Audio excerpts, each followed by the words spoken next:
Let's revive and swatch this crusty old hard candy nail polish in the shade Exxtasy from the spring 1997 Radioactive collection. This polish would be renamed to Static towards the end of the 90s before the LVMH acquisition when they were softening the brand image. Static often had this green ring, but the earlier Exxtasy bottles had a clear ring or an iridescent purple ring. If you see it with any other ring color, someone switched it up with one from a different bottle.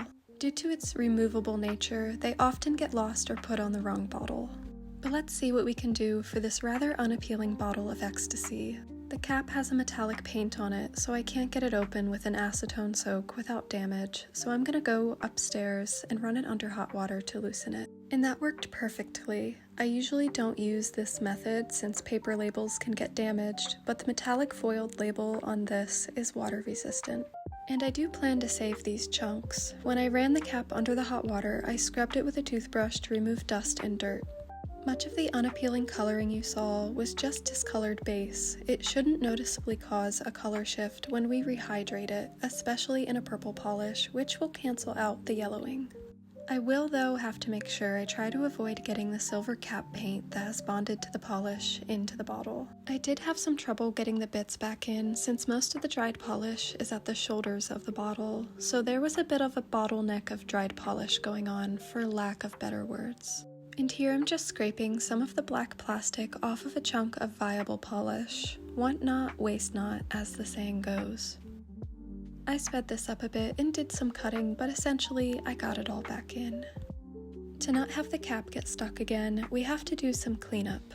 I'm just filling it up with acetone so it can dissolve the polish in the threads. We'll set that aside while we clean up the threads on the bottle.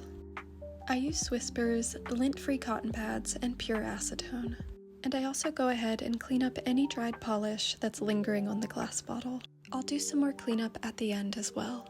And now we can add our much-awaited first dose of thinner. In the comments, I want you to put a percentage of how much the bottle will be full by the end. No cheating. Here's some old TV static while you do that. Get it? Static? Hard candy static? I'm aware some younger viewers probably never experienced TV static or the sound of dial-up. I'll go ahead and add a little more thinner. We're coming to about 25% full to start. And with a precision cotton swab, I'll clean out this cap. And when I say a precision cotton swab, I really mean 10. It can be really tedious, but honestly this is going to be the least tedious part of this process. I'll soon find out that this bottle doesn't give a shit about my filming schedule. Now we'll leave it on its side overnight, giving it a turn every few hours. And now it's the next day, and the thinner was pretty well absorbed, but much at the top hasn't budged, so it will definitely need more thinner. It's hard to gauge the fill since much of the last dose was absorbed into the top, so it still looks like 25% from the bottom. I put it on the vortex for a little while to hopefully do something. To get into the polish on the top, I'm going to bend a paper clip and hopefully knock it loose. I was hurting my fingers trying to get a perfect angle, so I used some tweezers to get it right. Much of it was still too hard to budge, but I guess the harder it is, the more polish we'll get at the end. But here's where we are. I'll be storing it overnight upside down.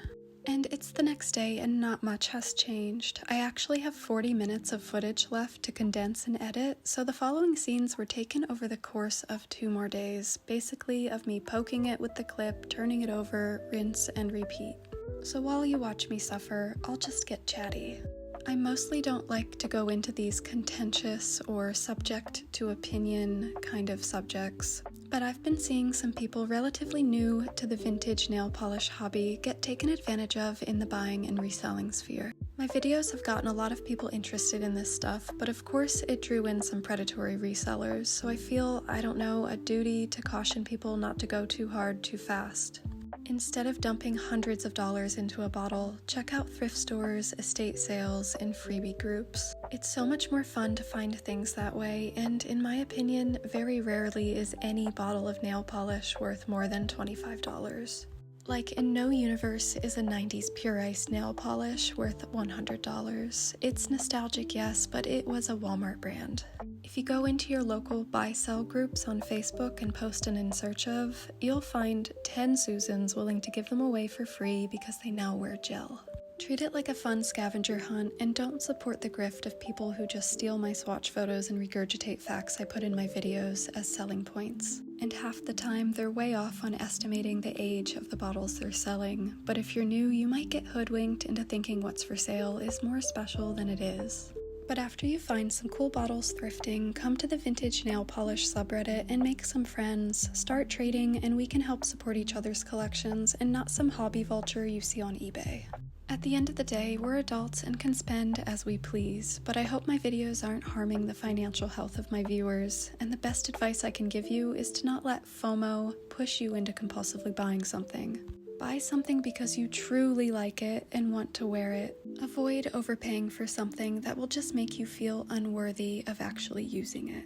Let's avoid a Beanie Baby bust because Gen Alpha won't give a damn about our stuff. Sorry about the long soliloquy. I'm just doing a few finishing touches, cleaning it, and then we can swatch it. There's still some hard polish in the top 2 corners, but it will slide down in time. It won't impact the swatch. And I'd say we're between 65 and 70% full. But let's give Exxtasy its crown and hide some of that cap damage. This one applies pretty sheer, but it's to be expected from this shade. We could stop at 2 coats, but I'm gonna give it a 3rd coat just so we can cover my natural nail showing. And you'll notice a black speck on this 3rd coat. I guess a piece of the black plastic got past me. I'll just flick it out and come to terms with having a tiny dent. Imperfection is okay, or so I tell myself. It's not too bad. Today I'm trying a scented top coat from the late 90s, Bon Bell's Bottled Emotion in the scent Flirty. Once it's dried down, it kind of smells like gardenia. But here's the final look. Can you believe we got it from that nasty looking mess to this? But let me know your thoughts in the comments below, and if you enjoyed this revival, be sure to follow and hit some buttons for me if you feel so inclined. This bottle sure put me through it. Thanks so much for watching.